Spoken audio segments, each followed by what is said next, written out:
Shalom de nouveau.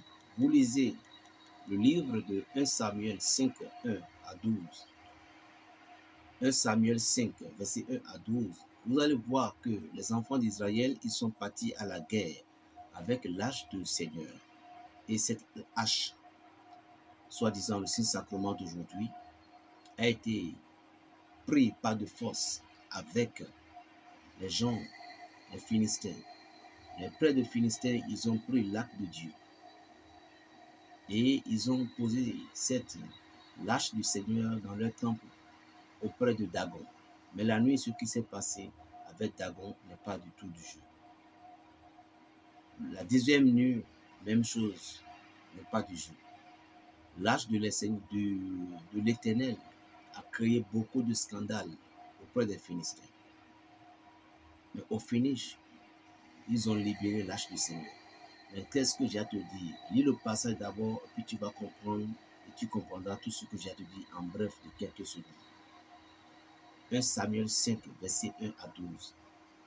Les enfants d'Israël, ils ont désobéi à Dieu. Ils ont du péché au milieu d'eux. Ils étaient partis à la guerre. Les Philistins les ont battus.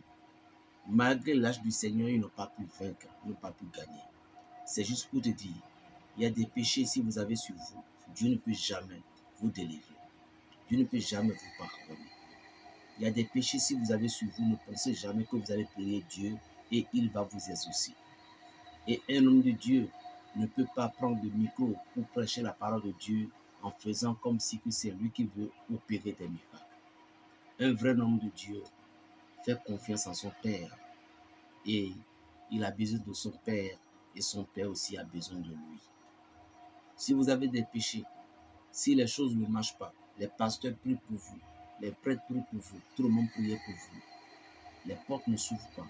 Regardez en vous-même, le mal se trouve en vous-même. Peut-être il y a un péché. C'est ça qui bloque les choses. C'est pourquoi tous tes amis, toutes tes personnes se sont éloignées.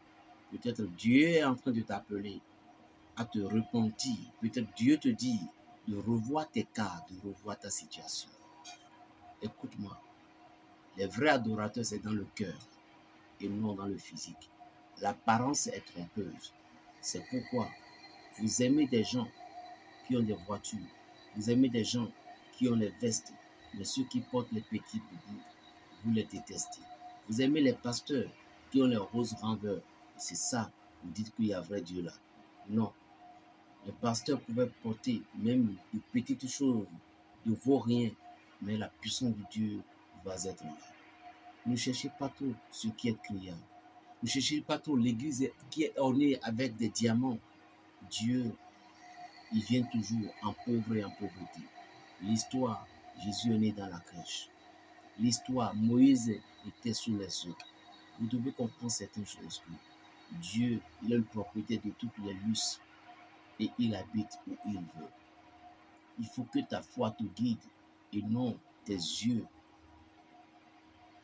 Et non tes yeux de matériel.